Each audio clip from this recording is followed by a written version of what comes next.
We had a very small staff, and you know, I knew I had started this OnlyFans, but I was kind of, you know, doing some temperature check as far as like, well, what would people think at work? And we had actually had a discussion about OnlyFans the week before I was fired. And my coworker had brought up OnlyFans, and she bartended after work. And even though she was from a two-income home, she was still working a side job for extra money.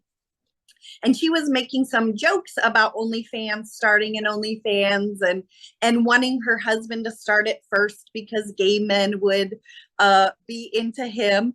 And my boss said that selling my panties on OnlyFans would be very profitable. So we had this whole conversation in the office about work.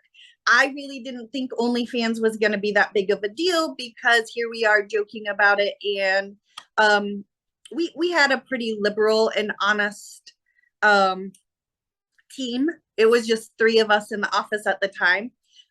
So I felt like pretty encouraged by the fact that no one was really going to care at work. But to my surprise, there is this right-wing blogger in the community, and he specifically targets teachers in the area. His ex-wife is a teacher for the local school system, so he has this like really strange vendetta against teachers, and he's constantly trying to get private citizens fired in the area. It's wild. So he has this hate-filled blog. Right now he's trying to attack a Democratic representative, and also a band teacher at the local high school because he's gay. So anything that does not fit in line with his right-wing agenda, he writes these salacious articles and he fabricates stories about people. And then he posts them. So he had actually found out that I had an OnlyFans, and it wasn't just good enough to write one article. He had to write 5 articles and email my job and get me fired.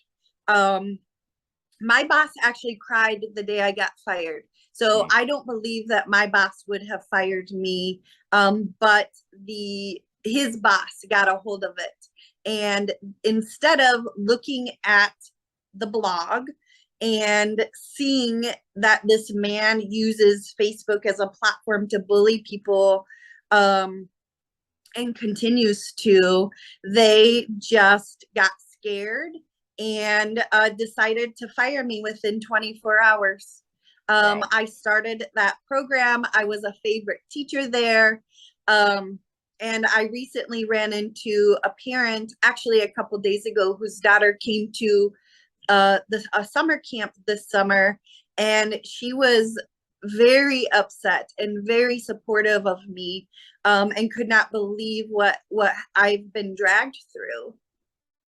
Yeah, that's kind of a grotesque human being. I mean, not kind of.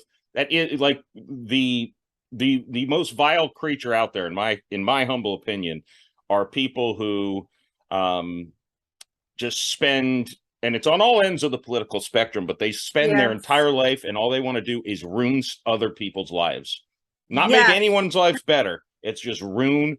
And it's even worse. Like I think it's terrible when you go after a comedian, even a famous rich comedian. I think it's terrible. Right. But it's a lot worse when you're picking on band teachers and just teachers or just people in the community. Private citizens, yes, who live in the community. And in my case, a single mom. You know, I'm a very vulnerable population because I did go into a profession that is well known for not being paid well, even though I did make more than the typical public school teacher. I was still in a poverty cycle myself. And, you know, I feel really saddened that people really started attacking my morals and my ability to be a teacher when every teacher has a private sex life outside of the classroom, and that's completely appropriate. I don't ask people about their sex lives. And for me, what's even more interesting is I'm single and I am celibate, actually, and I remain celibate even with my OnlyFans page. And I think there's a lot of important conversations about sex and virtual sex, where it fits in our society, because we're humans. Every person has sexual energy, and as long as people are managing it in responsible ways, it's not your employer's business. I didn't do anything illegal. I'm not harming anybody. I didn't promote it in the classroom. I'm very professional, kind, positive teacher in the classroom.